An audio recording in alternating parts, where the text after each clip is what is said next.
ബാലുഗോപാൽ തുടരുന്നുണ്ട്. ബാലു, എന്തു സംഭവിച്ചു എന്നുള്ളത് തന്നെയാണ് പ്രധാനമായിട്ടുള്ള ഉയരുന്ന ചോദ്യമെന്ന് പറയുന്നത്. ഇപ്പോൾ എങ്ങനെയാണ് മഹാരാഷ്ട്ര സർക്കാർ സ്വീകരിക്കുന്ന നടപടികൾ? എങ്ങനെയാണ് ഇപ്പോൾ പ്രധാനപ്പെട്ട ആളുകളൊക്കെയും ബാരാമതിയിലേക്ക് എപ്പോഴേക്കായിരിക്കും എത്തുക? തുടർ നടപടികൾ, മറ്റു വിവരങ്ങൾ, പുതിയ വിവരങ്ങൾ? അക്ഷയ, ഈ അജിത് പവാറിന്റെ ഭാര്യ സുനേത്ര പവാർ, അതുപോലെ തന്നെ സുപ്രിയ സുലെ, ശരത് പവാർ എന്നിവരൊക്കെ തന്നെ ഡൽഹിയിൽ ഉണ്ടായിരുന്നു. ഇവർ ഇന്ന് പാർലമെന്റിന്റെ ബഡ്ജറ്റ് സമ്മേളനത്തിൽ പങ്കെടുക്കുന്നതിന് ആയിരുന്നു ഡൽഹിയിൽ എത്തിയിരുന്നത്. പക്ഷേ ഈ അപകടത്തിന്റെ പശ്ചാത്തലത്തിൽ ഈ സുപ്രിയ സുലെയും അതുപോലെ തന്നെ സുനേത്ര പവാറും നിലവിൽ ഈ ബാരാമതിയിലേക്ക് തിരിച്ചിട്ടുണ്ട്. അവരുടെ യാത്രയ്ക്ക് വേണ്ട സൗകര്യങ്ങൾ ഒരുക്കിയിട്ടുണ്ട്. അല്പസമയത്തിനുള്ളിൽ തന്നെ അവർ ഡൽഹിയിൽ നിന്ന് അവരുടെ വിമാനം, ഈ ചാർട്ടേഡ് വിമാനം ഈ ബാരാമതിയിലേക്ക് പോകുമെന്നാണ് ലഭിക്കുന്ന വിവരം. ഈ അപകടവുമായി ബന്ധപ്പെട്ടിപ്പോൾ അവിടെ നിന്ന് ദൃക്സാക്ഷികളുടെ ചില പ്രതികരണങ്ങളും അതുപോലെ തന്നെ എന്താണ് സംഭവിച്ചത് എന്നതിനെ സംബന്ധിച്ചുള്ള വിശദീകരണവും മറ്റും വരുന്നുണ്ട്. ഇതിൽ ചില ദൃക്സാക്ഷികൾ പറയുന്നത് വലിയ ശബ്ദത്തോടെ ഈ വിമാനം അത് ലാൻഡ് ചെയ്യാൻ വേണ്ടി ശ്രമിക്കുന്നു എന്നതായിരുന്നു. ഈ ലാൻഡ് ചെയ്യാൻ വേണ്ടി ശ്രമിക്കുമ്പോൾ തന്നെ ഇത് വലിയ ഒരു വേഗതയിലായിരുന്നു ഈ വിമാനം ലാൻഡിങ്ങിന് വേണ്ടി ശ്രമിച്ചിരുന്നത്. സ്വാഭാവികമാണ്, നേരത്തെ നമുക്ക് DGCA വൃത്തങ്ങളിൽ നിന്ന് പറഞ്ഞതുപോലെ തന്നെ ഇതൊരു എമർജൻസി ലാൻഡിങ്ങിന് വേണ്ടി പൈലറ്റ് ATCയോട് അനുമതി തേടിയിരുന്നു. അങ്ങനെ ഈ എമർജൻസി ലാൻഡിംഗ് ആണ് നടന്നിരുന്നത് എന്ന കാര്യത്തിൽ സംശയമില്ല. കാരണം വളരെ വേഗതയിലായിരുന്നു ഈ വിമാനം ആകാശത്ത് നിന്ന് ഈ റൺവേ ലക്ഷ്യമാക്കി കുതിച്ചിരുന്നതെന്നാണ് ഇപ്പോൾ നാട്ടുകാർ പറയുന്നത്. അങ്ങനെ കുതിക്കുമ്പോൾ ഈ വിമാനം ഈ റൺവേക്ക് തൊട്ട് സമീപത്തായിരുന്നു ഇതിന്റെ ലാൻഡിംഗ് നടന്നിരുന്നത് എന്നാണ് ഇപ്പോൾ ദൃക്സാക്ഷികളെ ഉദ്ധരിച്ചുകൊണ്ട് ചില ദേശീയ മാധ്യമങ്ങളും മറ്റും റിപ്പോർട്ട് ചെയ്യുന്നത്.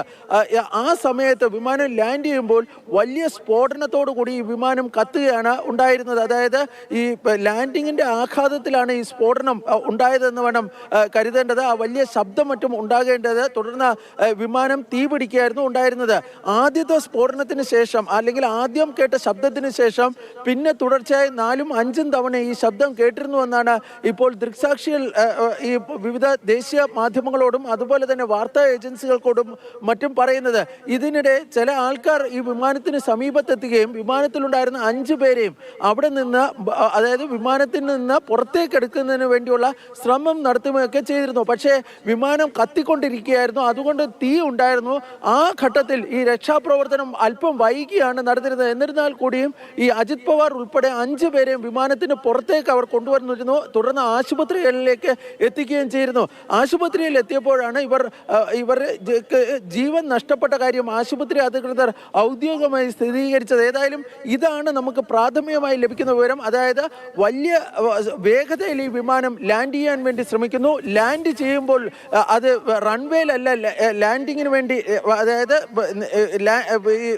ടച്ച് ഡൗൺ നടന്നിരുന്നത് റൺവേക്ക് പുറത്തുള്ള ഭാഗത്തായിരുന്നു.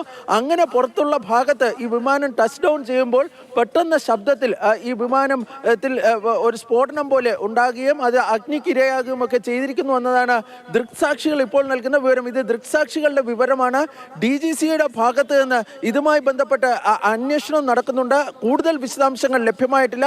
പക്ഷേ പ്രാഥമികമായി ലഭിക്കുന്ന വിവരം അനുസരിച്ച് വിമാനത്തിന് സാങ്കേതികമായ ചില തകരാറുകൾ ഉണ്ടായിരുന്നു.